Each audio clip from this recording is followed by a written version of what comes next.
Estamos de volta com o Linha de Frente. A Câmara dos Deputados aprovou um projeto que resgata, só falam disso, resgata as emendas parlamentares que tinham sido canceladas. A proposta reabilita os chamados restos a pagar, que são olha que restão, hein? Que são recursos de anos anteriores que não foram processados e garante um novo prazo de pagamento até 2026. A aprovação do projeto acontece em meio ao embate entre o Congresso e o Supremo, que está exigindo maior transparência para as emendas. Lembrando que ontem o ministro da Corte, Flávio Dino, pediu que o Congresso explique as novas regras aprovadas, já que, pelas regras aprovadas, a gente não fica sabendo quem são os autores das emendas. E aí é uma beleza para o deputado, né? Ele manda emenda para um estado que não é o dele, onde ele não vai ter voto nenhum, onde ele não tem nenhum compromisso político. Ele manda emenda para onde ele não tem base parlamentar.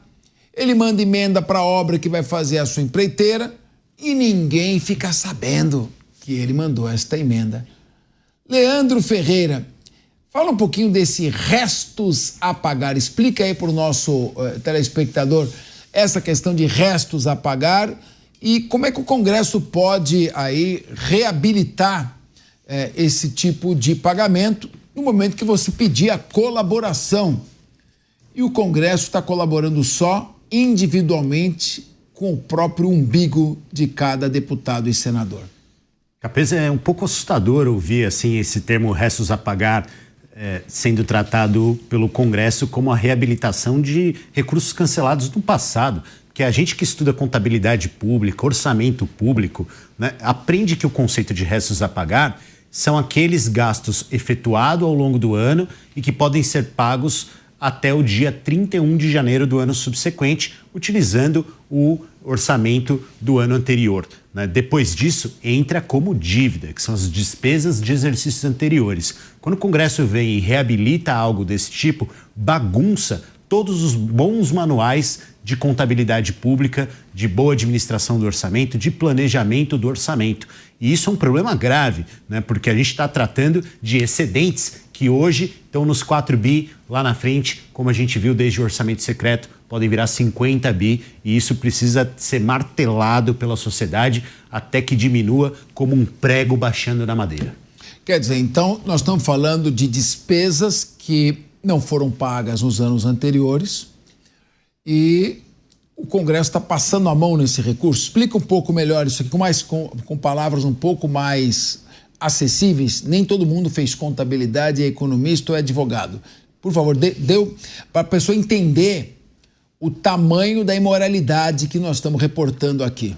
Isso que o Congresso está tratando como restos a pagar, que é algo que deveria ser de pagamento obrigatório quando o governo assume um compromisso, né?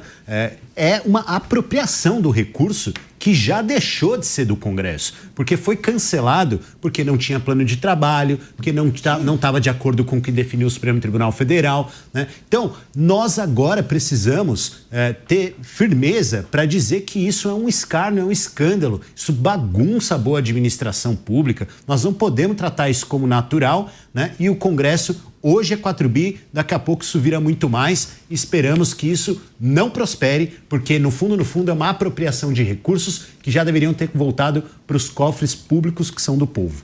Quer dizer, o Sérgio Zagarini, a explicação aqui do professor Leandro Ferreira, que ele fala como professor.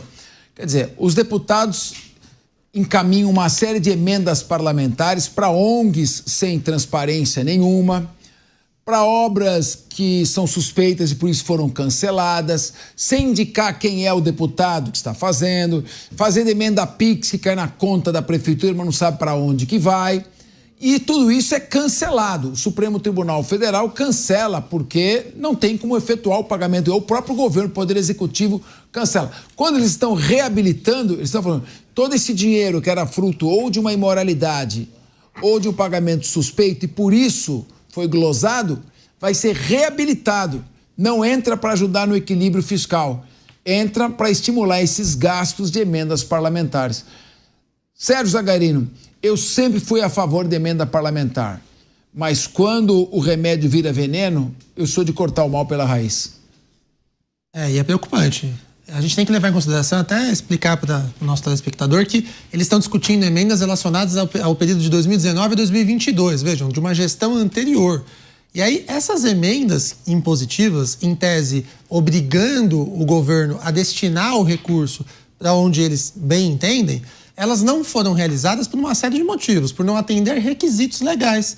Então, vejam, a partir do momento que não atingiu o requisito legal, o Leandro explicou, extirpa, acaba, é o fim dessa emenda. Entendi. Não tem como a gente agora reviver essa emenda, até porque não tem previsão orçamentária relacionada a isso. Então, a gente já tem um ano muito difícil, em 2025 com uma dificuldade econômica, em 2025 com o Congresso com dificuldade de aprovar o orçamento que já deveria ter sido feito no ano passado. Eles agora vão trazer uma nova bomba, que é a inserção de 4 bilhões de reais para o orçamento que sequer foi aprovado. Então, a gente volta ao cenário.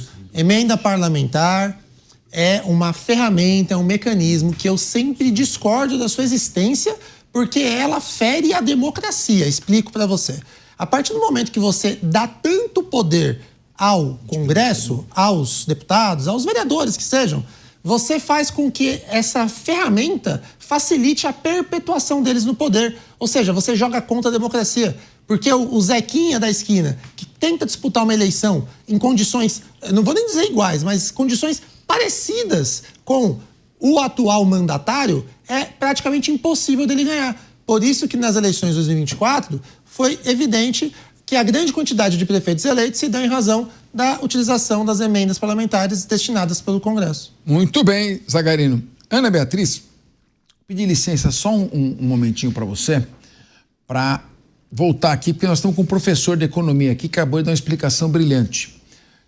Leandro Ferreira, nós podemos dizer então que o Congresso está fazendo é pegar dinheiro de emendas parlamentares que não foram executadas por motivo de suspeição ou qualquer outro motivo, foram incorporadas ao patrimônio da União, estão ajudando a diminuir o déficit fiscal e eles vão abocanhar, além das emendas parlamentares, o dinheiro que está, nesse momento, nas contas da União, nos cofres públicos, ajudando a diminuir o déficit para gastar com emenda parlamentar em obras que não são prioridade nesse momento que o país atravessa.